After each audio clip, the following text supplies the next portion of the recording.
In LinkedIn land, I am Mirjana Novkovic, the co-founder of Speaker Story Bank, where I have the pleasure of speaking with incredible thought leaders whose stories and strategies are changing the way we live and work in the modern workplace. And today I am so excited to be here with Charlene Wheelis. Charlene, you really are just an incredible woman. I mean, you're a visionary corporate culture advisor. You're the author of You Are Enough, Reclaiming Your Career and Your Life with Purpose, Passion, and Unapologetic Authenticity. I love that so much. That part's important. Right.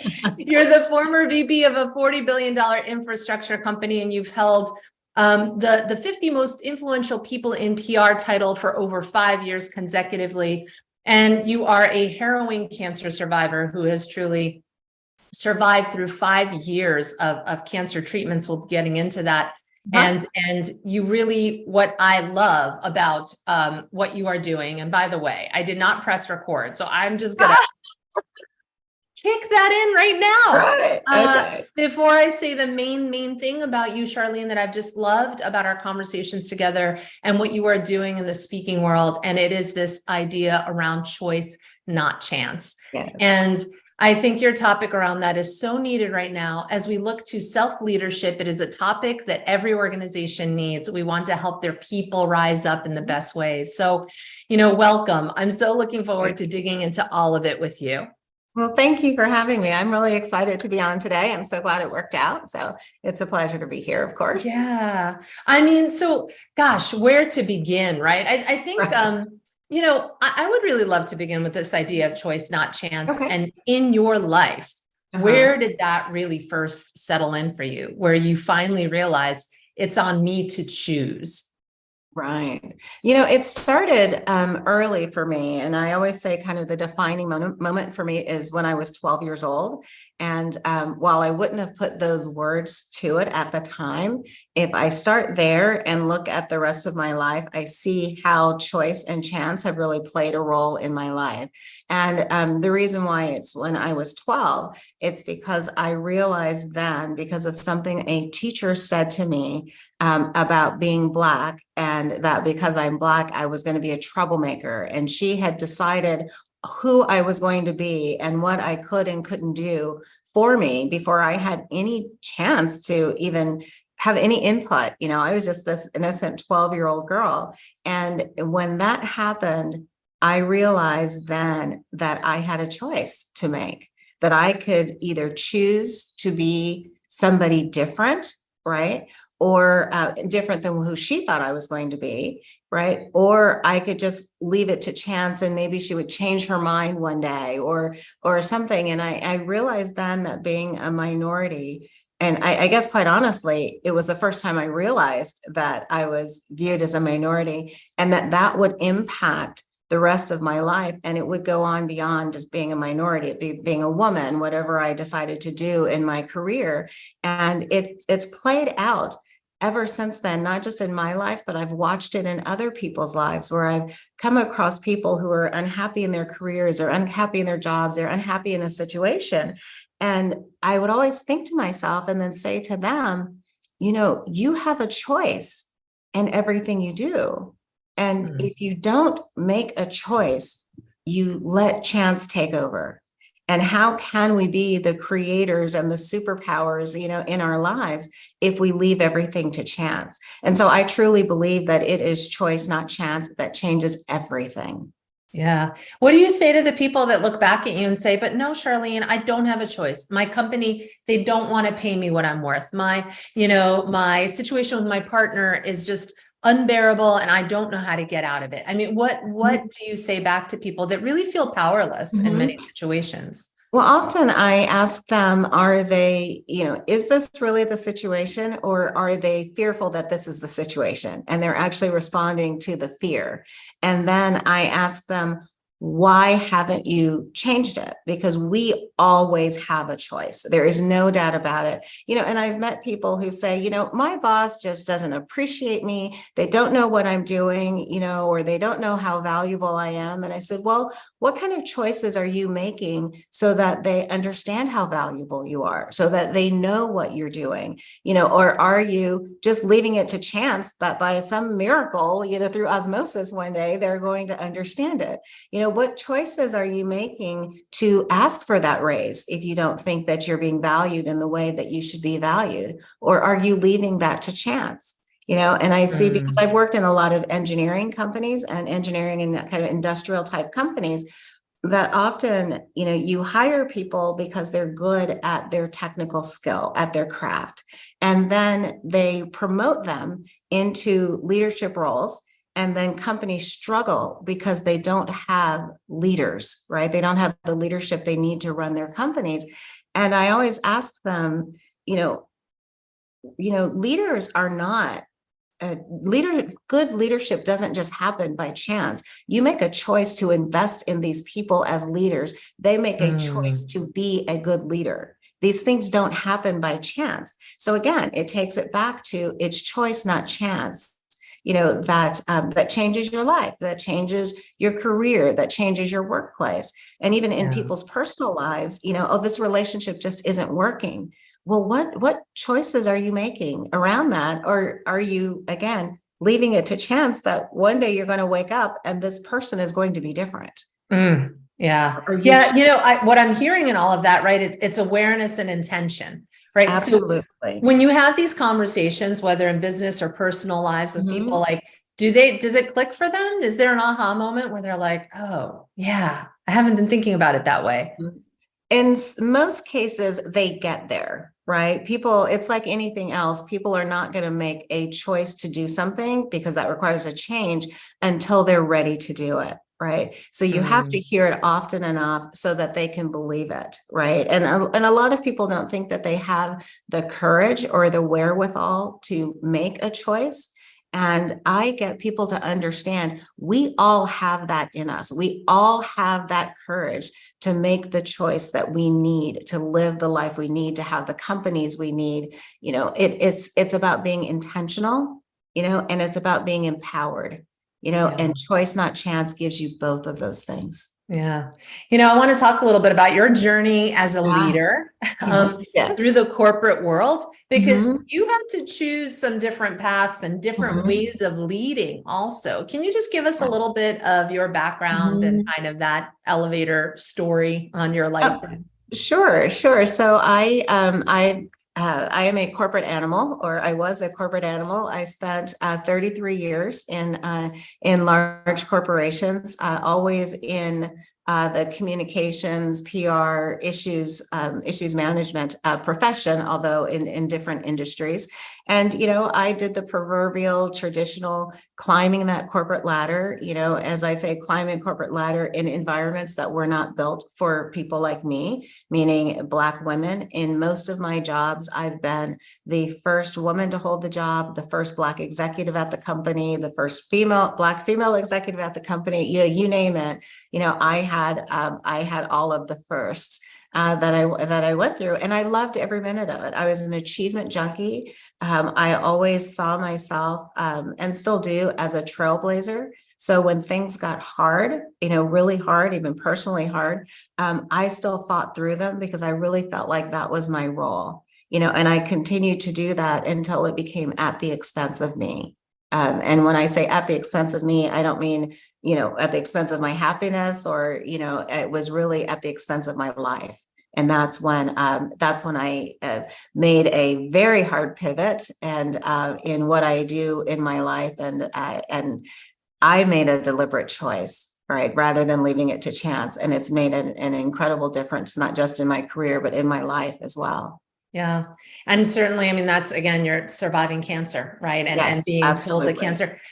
Here's the thing though, right? We talk about this all the time. So many articles are written about it too. It's like, do people need to come to that place of, something has happened to their health to Mhm. really choose a better path. Like even in your journey, if you reflect back on all those years before Mhm. you got diagnosed with cancer, were Right. there moments where you thought to yourself, I need to make a change? Or you were happy being the trailblazer, being the corporate animal, as you say, or did you feel something different in your gut, but you just didn't know how to rise up to it and choose something different?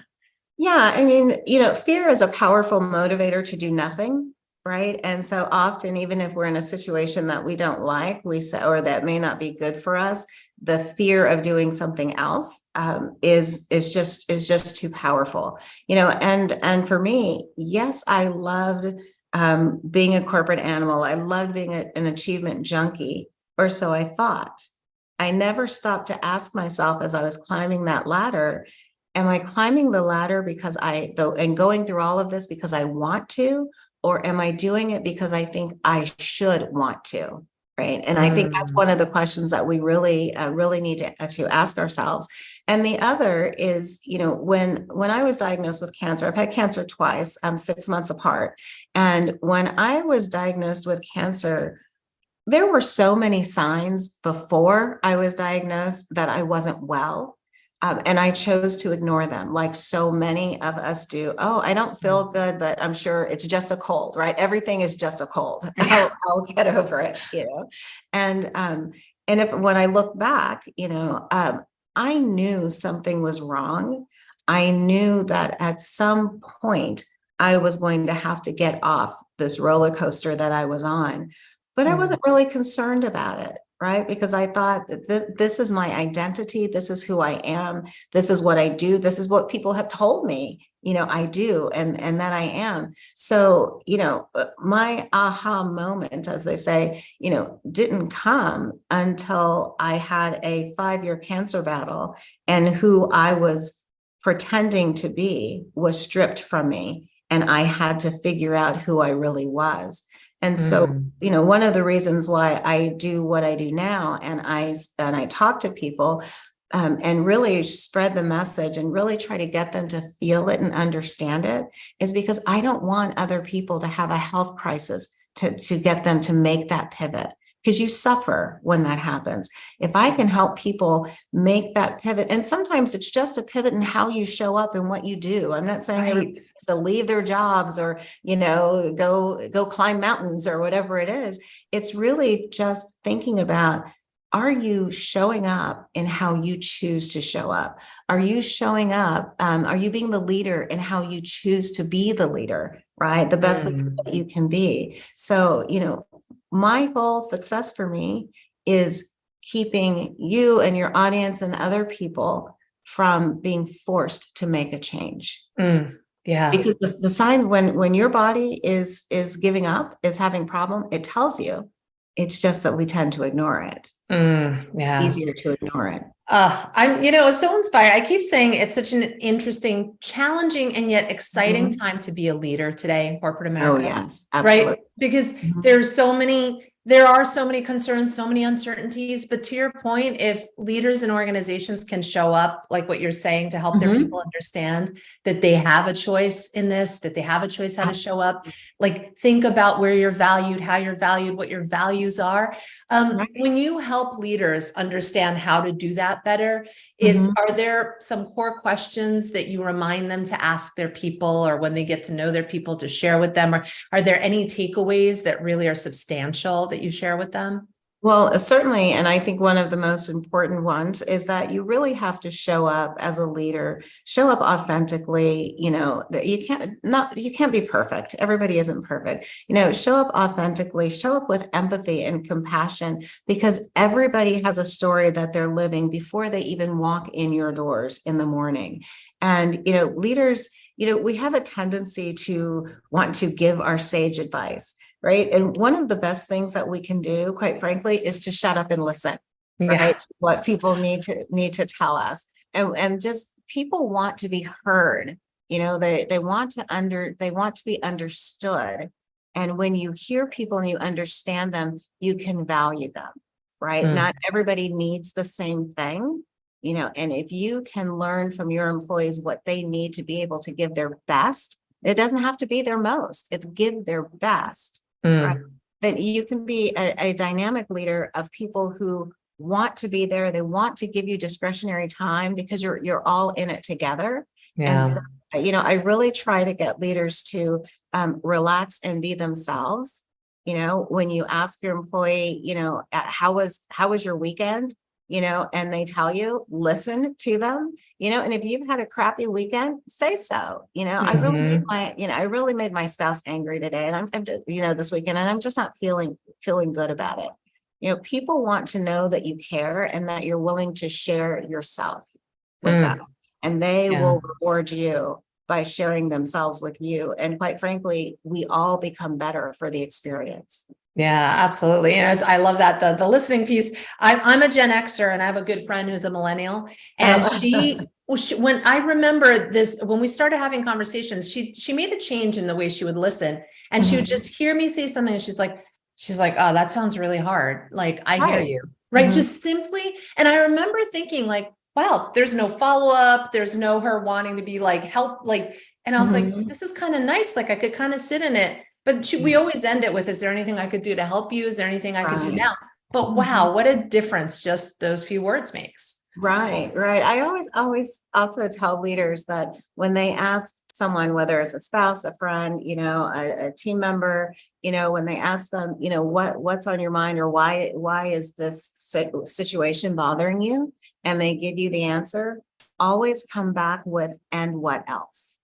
Right. Because what I have learned, both as a leader and as a coach, is when you ask people the second time, and what else, you're getting closer and closer to what the real issue is. Because we often will, we self-protect. We're going to protect ourselves. So we're just going to give you a little bit of the information.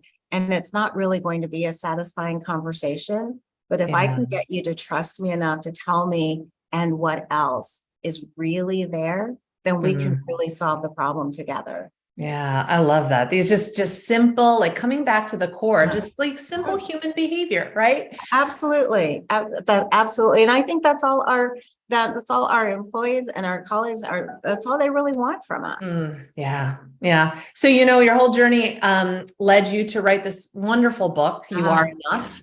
I mean, and that started, during you started writing blogs really that kind of helped create sort of the chapters of this book. What was your sort of like your biggest lessons that you want people to understand from that book? Or if there's one chapter in it or one story that really resonates? Yeah, I mean, well, I want all of them. There are lots of lessons in the book. And, when people ask me, what the book is about, and what message should they take away, I repeat the title of the book because it's very intentional. It's You Are Enough, and reclaiming your career and your life with purpose, passion, and unapologetic authenticity.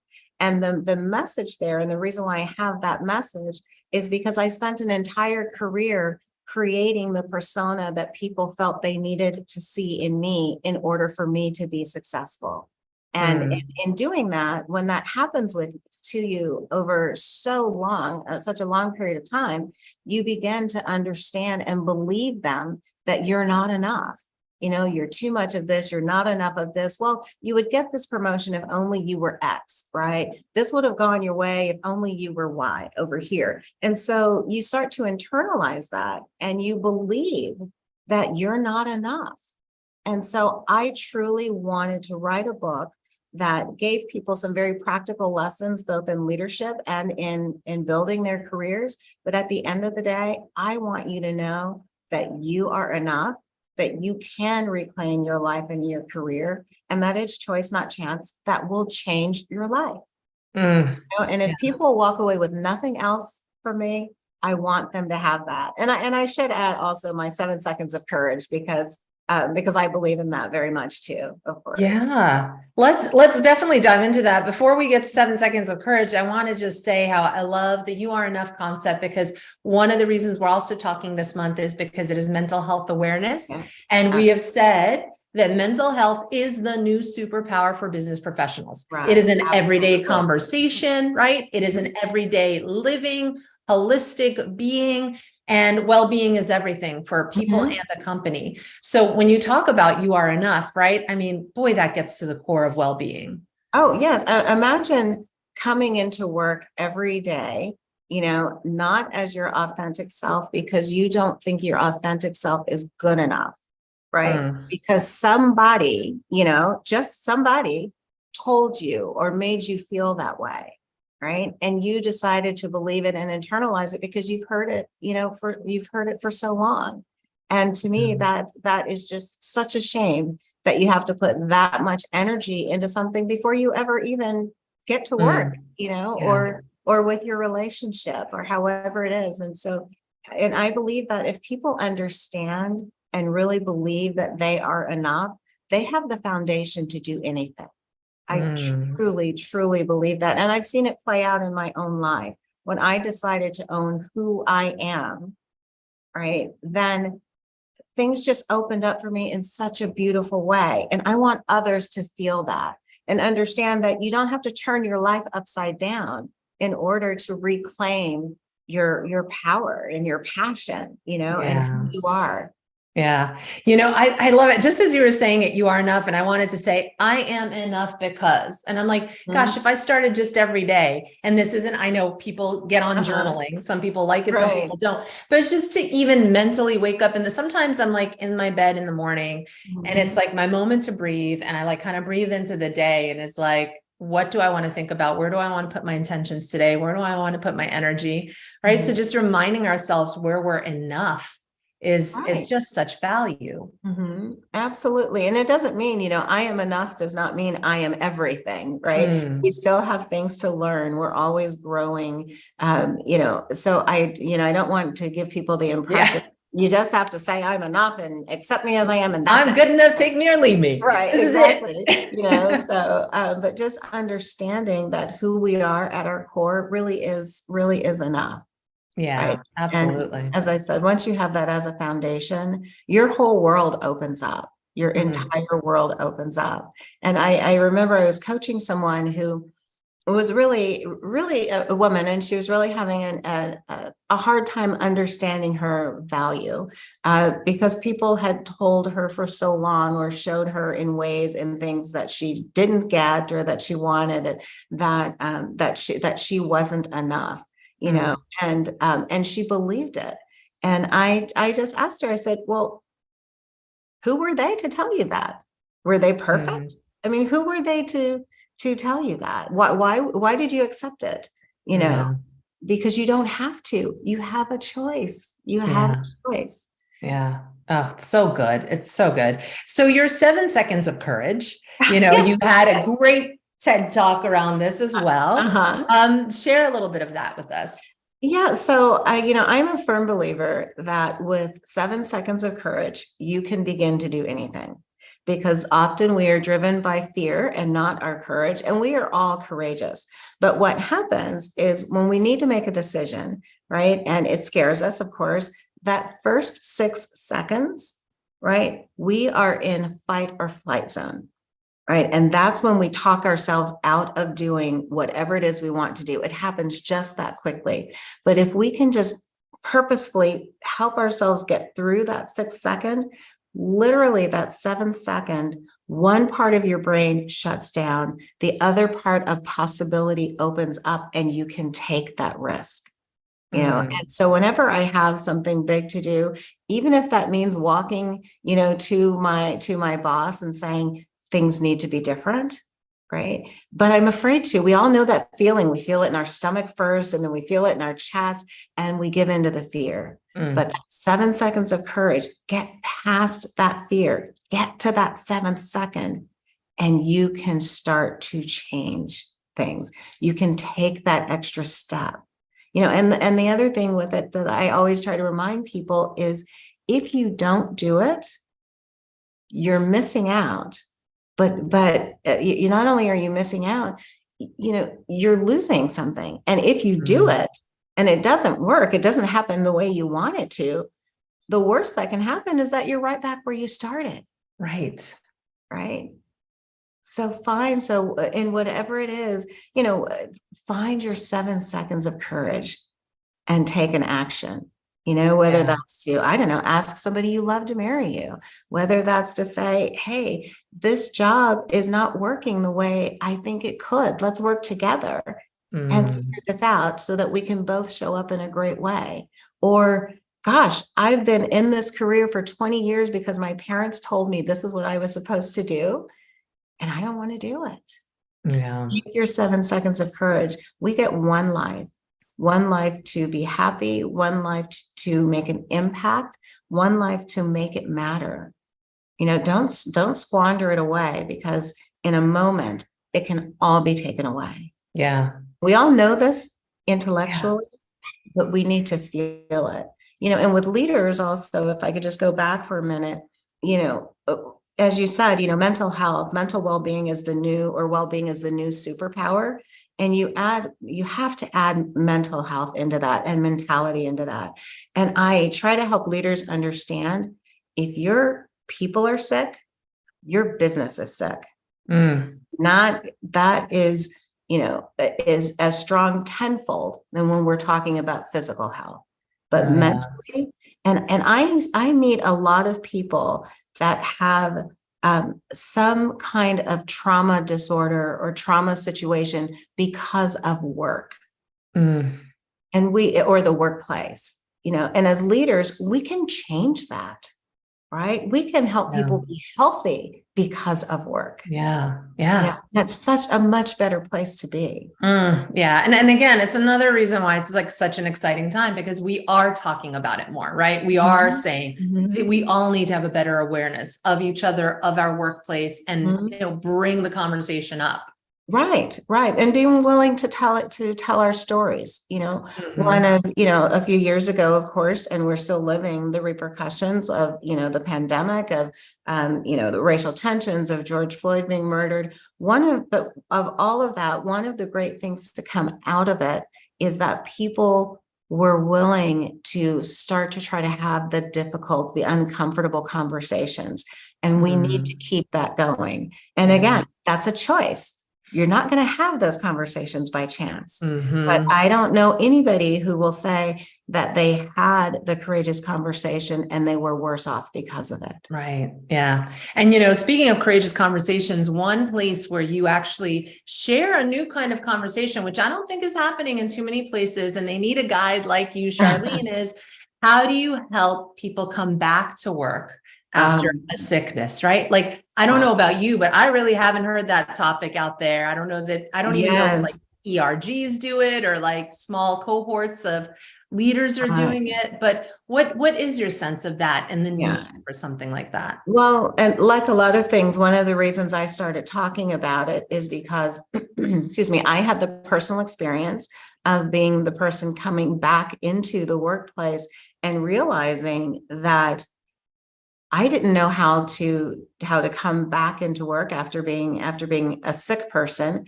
and the people around me didn't know, and especially my leader didn't know how to make that, easy for me, or at least a way to do it. And so I started looking up different types of resources, and there weren't any out there. People, to your point, people are not talking about it. And what happens more often than not is the individual who is sick, who came back, ends up leaving because they can't gain their footing again. They come back and they're not, if they've had something that's life altering, they're not the same person that they were, but they can be better. But the company and the leadership has to help them do that, has to help them give the room to do that, and understand that you may look the same, you may dress the same, you may sound the same, but that person is not the same person, and they need your grace, they need your help, they need your compassion, and they need your leadership. Yeah. So that's why I started talking about it. I was talking to too many people who were so lost because they didn't know how to walk back into their lives, especially their work life. What do you think was the hardest, and what was the hardest for you? Was it that your leaders saw you like, oh, she's back, that corporate, workhorse, but intrinsically you have changed and you want to do business differently? Was that sort of the chasm there? Certainly, everyone expected me to come back exactly as I was. And in some ways, even I expected myself to come back as exactly as I was, but deep inside, well, not really too deep inside. It was fairly surface. I was afraid. Can I still do this job? Because it took a lot out of me. Am I still up to it? Do I want to do this job? Is this the right thing for me? But I also felt like I had to work again twice as hard to prove that I was up for it, right? That I was up to it. And in reality, I wasn't up to it. And I remember so clearly, Mirjana, standing in my office one day, and there was just a ton of work around me, right? There are papers, there are all these things. And I'm coming in from a meeting, and I just stopped and I looked around, and one of my team members came in who I'd known for a long time. And I asked her, I said, this is more work than one person can do. Who used to do all of this? Right. And she looked at me and she said, you did. I said, how is that possible? This is impossible to do. And she says, wow, you did it all the time. It's just what we expect of you. And I thought, I'm not the same person. And how do I let them know that I'm not the same person without sounding weak, or that, that I've come back inferior in some way? And, and the best way to handle the situation is out, right? Mm-hmm. Not by leaning in more to my leadership, who, at the time I didn't feel was being supportive. And as a result, they lost, a very, high achieving, executive who had been there for a dozen years. And, wow, if leaders think about the cost of that loss, if it happens again and again and again, and if you read the business papers, it's happening all over the place, whether it's physical health or mental health, and if we could just give people grace, and when they come back, ask them what they need. Right. What is it that you need? How can we ease you into this, rather than, oh, so glad you're back. Here you go. We've been waiting. We've been stocking up all this stuff for you. Right.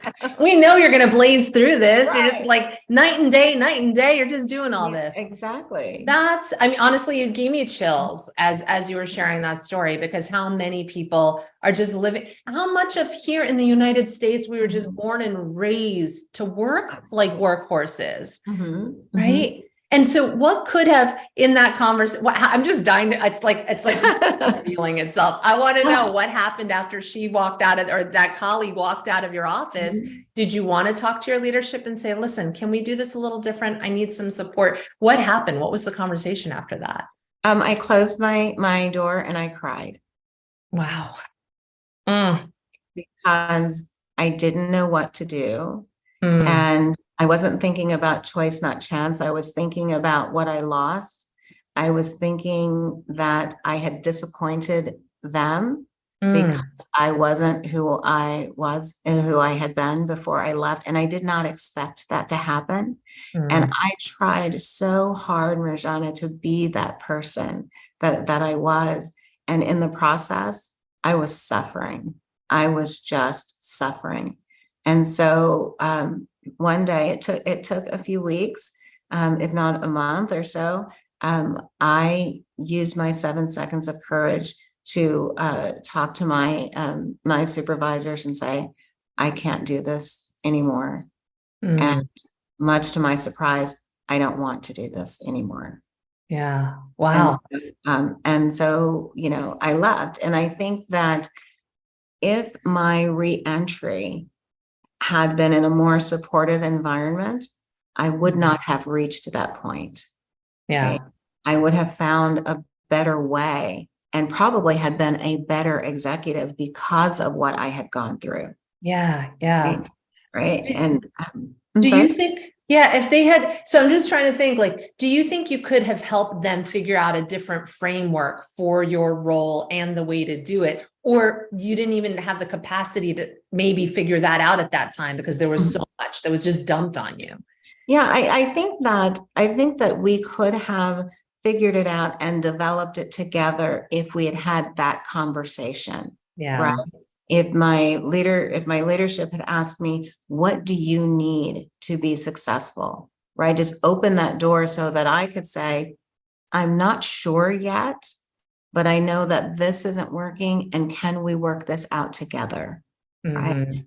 Can Yeah. we figure it out along the way? Because I don't think that at work, to be successful, you need to give your most. I think you need to be in a situation where you can give your best. Yeah. And those two are not the same things. And what we so often do is run and run and run, because if we think we give our most, then we must be giving our best. Mhm. And Right. they're not the same thing. And Yeah. so I think it would have been completely different if I had had the wherewithal to understand or to believe that I had a leadership that would help me work through it. Mm. And the leadership, if they had understood that, right, that you just need to help people ease into something because they're still trying to get back to who they were, right, Yeah. and figure it out. And it all comes back to me to humanity, compassion, empathy, and grace. If you have that as a leader, I Mm. think you are 75% there of where Yeah. you need. Yeah. And it seems to me that the question shouldn't be when someone comes back, hey, do you think you have the capacity to do all this? Because to a Right. person like you, like an Right. achiever, Mhm. you were just going to intrinsically say, yes, yes, but the leaders should say, listen, let's figure out a transition point, ease you into it. Like they Right. just open that door first. Right. And to say, what do you need? Because Mhm. for a lot of employees, especially if you're that type A personality, for you to say that you need something makes you think that you are in a weakened position, right? It makes you feel weak. It makes you feel vulnerable. And too often, we equate vulnerability with weakness. Yeah. And I think the leader has to be the one to open that door. And so, whether I'm coaching a leader or when I'm giving my keynotes, I really like to talk about that a lot. How do you choose to be a good leader, an intentional leader? And how do Mm. you empower employees also? Yeah. Because that's what's going to make for a great workplace, a great culture, a great life, you know, Yeah. to the extent you can't, as we all know, you can't control everything that happens around you, or most, but you can control how you internalize it and how you respond to it. And I Yeah. think you're empowered, and when you're intentional, you're in the right frame of mind to be able to do that. Absolutely. Gosh, I feel like I want to be mindful of your time, but I have to, as you were even talking about that piece of the story of, how leaders, the difficult conversations to figure out how to work better. You've Mhm. worked in industries that are mostly male Mhm. dominated. And Yeah, I you could say think, that. right? And I think this topic that you bring to the table is also for those, high performing, the men who just Oh, feel like there's absolutely. to be high performance all the time in a different way. Mhm. Like there's a vulnerability to the conversation that you can bring to these industries. Do you believe Mhm. that you're open to it? I believe that I have to believe that they're becoming more and more open to it, because people are also starting to see the cost of not being open to it. The Mm. question is, do they know how to change? Right? They may know that they need the change, but do they know how to change? And that's where I come into the picture, right? Because I'm not going to blame and shame and all of these things. I'm going to say, I don't believe so much in feedback. I believe in feed forward. So let me help you move forward, right? Let me help you and your company become better leaders in this way. And let me help you understand how to have the readiness to do it, and to understand that, yeah, you're going to screw it up sometimes, right? Because we're all learning, but in the end, we're all better off for it. And I'm an eternal optimist as well, Marjana. I have to believe that that companies are ready for it, or Yeah. are becoming ready for it. And I also believe that they have to become ready for it, because the Gen Z, the millennial population, the kinds of leaders that they are looking for are completely different from the baby boomers and your older Gen Xers. Yeah. Yeah. Those conversations need to start happening. I agree with you. I'm the eternal optimist. I am Uh-huh. putting it out there. I'm definitely the companies are looking for those kinds of conversations and wanting new voices, new speakers. Mhm. Just again, so excited to be able to share you with my colleagues and this Mhm. speaking industry. We need more of you out there, Charlene. Oh, thank you. Before we go, it is that time of year. Graduation is happening, and Ah, I know yes. you just posted something too, and Mhm. about even your daughter sharing about things she wished she had Right. known. Was it that? Yes, yes, Yeah. uh-huh. Can you Yeah. just kind of like a mini commencement speech here for us Right. on the fly, especially with your choice, not chance message. I mean, I've got a 16-year-old who'll be graduating high school soon enough. And so many people are struggling because their kids are struggling. And how do we help them just be their most authentic selves and love themselves? And like, oh, I think your message is so important to these young minds. So absolutely. hit us with something hard here. Well, you know, the one thing that I told both of my girls when they started in the workplace, and actually I started this earlier when they were teenagers, is that every day you are teaching people how to treat you, right? Every day you are teaching people how to treat you.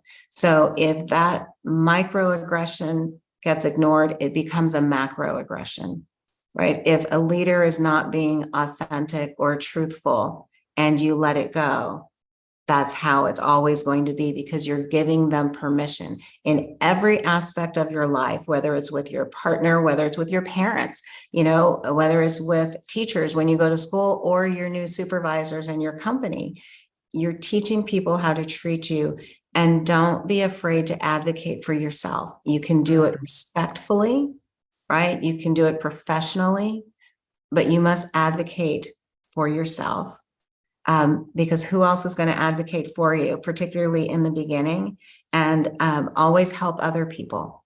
Always when you're advocating for yourself, don't be afraid to advocate for someone else. Always bring people along with you, right? And if you're going to do something and you're going to fail forward, right? But don't fail because you were too afraid to try. Yeah.